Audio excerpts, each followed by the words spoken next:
Hey everyone, it's Angie. So do you need a really quick and easy St. Patrick's Day project that will hold treats? I think this one's going to be perfect for that, for a classroom, and it's so easy to do.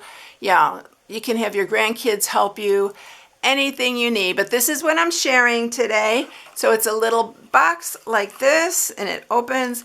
And don't mind my top because I actually glued it on the inside. I had to open it back up. I don't know how I did that, but I guess I wasn't paying close enough attention. But I thought I'd make this cute little Leprechaun hat. And it's really, really easy to do.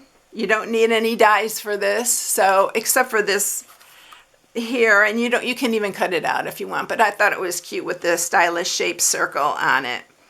All right, let's get started. So what you're going to need here, you're going to need 2 pieces that are 3.5 by 3. I'm using shaded spruce for this one.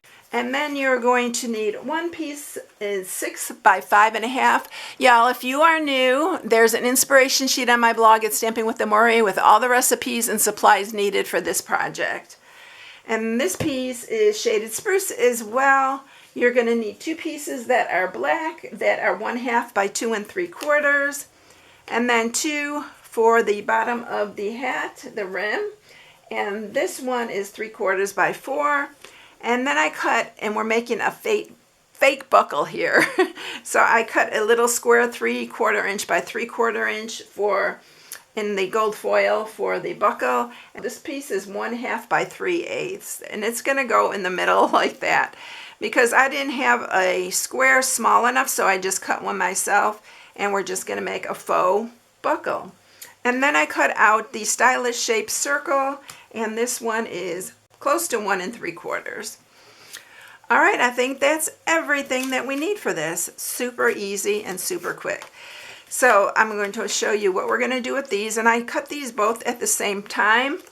And you need a ruler for this, and you are just going to measure on the 3-inch side. This is the bottom. You're going to just mark at 1/2 inch. So you're just going to mark a 1/2 inch here, and then do the 1/2 inch on this side. And I want to cut them both at the same time. I'm going to use my trimmer to cut it. So we're just going to do a 1/2 inch, and then you're going to cut from this corner to that mark. So we're going to do it on both sides. So I'm going to use my trimmer for that. And make sure they're together when you're doing that. And you're going to just put that in the channel, that little corner there, and then where you marked. And make sure you have it nice and straight. And you're just going to trim that up. This is going to be the top of our hat. And then you're going to do the same with this side. I'm going to put that in the channel there. And I like to go this way up to the corner because sometimes, oops, I did that wrong. All right, we're going to try that again. Let's make sure I get it in there. I moved it. I could feel when I moved it too. Okay. There we go. That's much better. So that's going to be our top hat, part of the hat. So let me throw these away right here. And that is it for that. And then let's just put this part together, the hat part. And we are going to use this one. This is going to go right to the bottom here. We're going to glue that down. I'll just use some wet glue. Just put a little bit on here. I cleaned this again, y'all. I've been cleaning it pretty often, and it's just been clogging up a lot on me. I don't know what is happening, but so I'm going to try to make these pretty even on both sides. But make sure you go right to the end there because I want it to stand up. I think it'd be really cute if it's standing up. Let's see. All right, and then we're going to do the other one the same. So I'm going to just set it on here because I want it to be the same as this one, exactly the same. So we'll just put a little glue on this part here.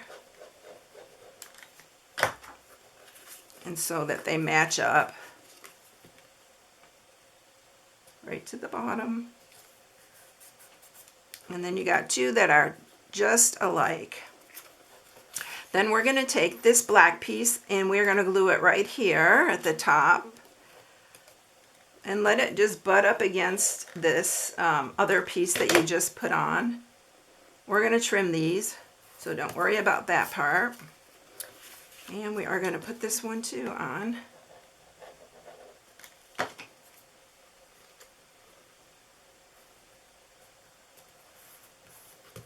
And then I'm just going to flip it around and we are going to just trim these right here.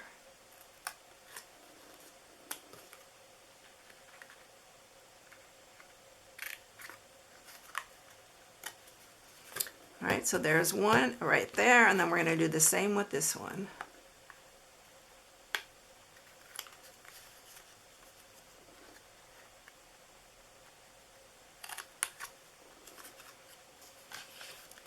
All right, so there are those pieces. And then we're going to glue this right to the center here. I'm only doing it on the front. I'm not putting it on the back because you don't need one on the back. And then we're going to put this one on too. So it's like a little faux buckle. Make sure you get it in the center and straight. It's a little piece, so there we go. So there's the basis of this treat holder. All right, let's go ahead and score this piece. And we are going to score this on the 6-inch side first, and it's going to be at 1/2,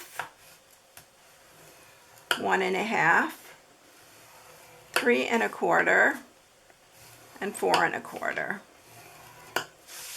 And then you're going to turn it on the 5 1/2-inch side, and you're going to do it at 1/2, 1 1/2, and 4 1/2. So that is all you need. Okay, so we are going to have this 1/2-inch side here. We are going to cut that bottom part off here. This is going to be our glue tab. It's always the glue tab, this 1/2-inch piece. So we're going to cut down on here.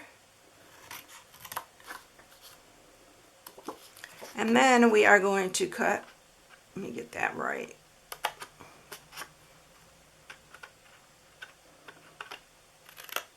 Okay, then we're going to cut down on these sides here. It's actually the top. And you're going to cut down all 3 of these to the second score mark, and then cut these 2 off here.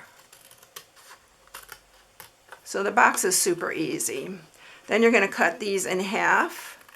So we have some little flaps for inside the box. Cut into these. It helps to hold the lid. If you're new to making boxes, it helps to hold the lid up. And then this is the bottom. So we are going to cut, I'm going to cut a little bit from here, and then I'm going to cut on each side of that score mark.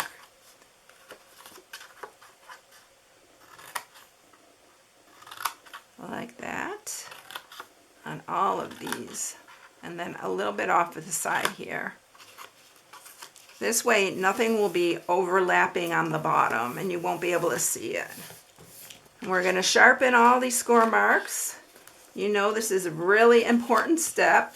I like to say it every time, because if you do it with your fingers, it's just not going to work as well. Especially with cardstock. You can get away with that with designer series paper, but not with the cardstock. All right, we're going to use our little glue here. This is Tombow, and it's really strong.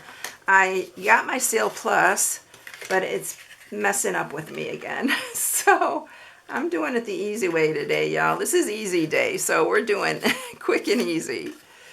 All right, we're going to fold this one back, the front. It doesn't matter on this box because it's going to be underneath, so you're not going to really see it. Just fold that down. Make sure it's nice and square though when you fold it down.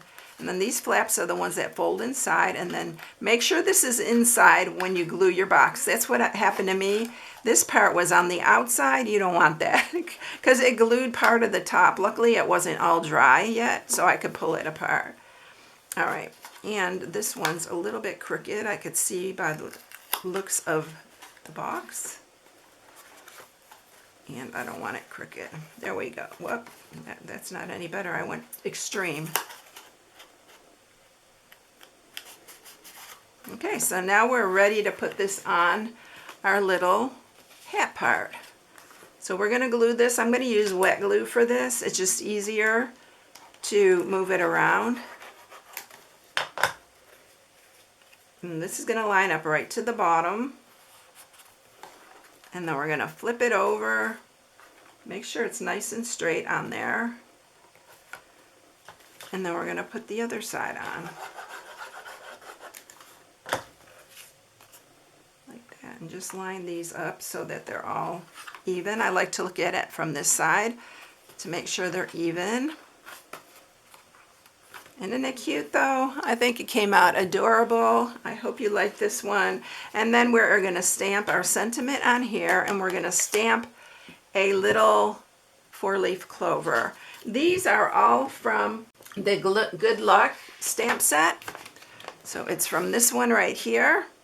And I love this because this could be for anything. You can just even use the Lucky to be Friends for a friend's card. You can use Good Luck for a graduation, for anything like that. But it is really, really cute for St. Patrick's Day. And of course we're using the stylish shapes. You know, that's one of my favorite. So we are going to stamp it with shaded spruce. And we're going to do the Lucky to be Friends. I thought this would be so cute for a classroom, or for co-workers, anything like that, any kind of friend thing. And we do have to fussy cut this one because there aren't dies with this. So I'm going to do that really quick. It's an easy one to cut out.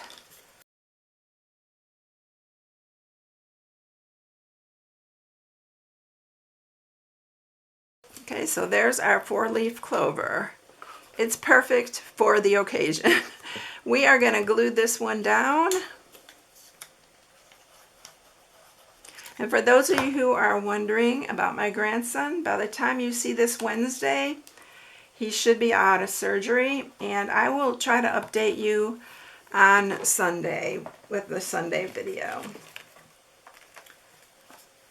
So I appreciate all the prayers that everybody has been saying they pray. I'm so grateful for y'all. And then that goes on like that. Isn't it adorable? I think it's turned out so cute. And the box is a pretty good size. You can put a lot of Hershey's Kisses in here. It's actually, I think I measured it 3 inches tall. Yeah. And it's 1 3/4, I think, wide. Let me look. Yeah, 1 3/4 wide and 1 inch this way. So yeah. There they are. Aren't they cute for St. Patrick's Day? I always have to do at least 1 or 2. My husband always like, where's the St. Patrick's Day? All right, everyone. Have a super blessed day. If you need any supplies, you can shop on my blog at stampingwithamore.com. Thank you so much for taking time out of the day to watch. Have a blessed one. I'll catch you in the next one. See you later, everyone. Bye.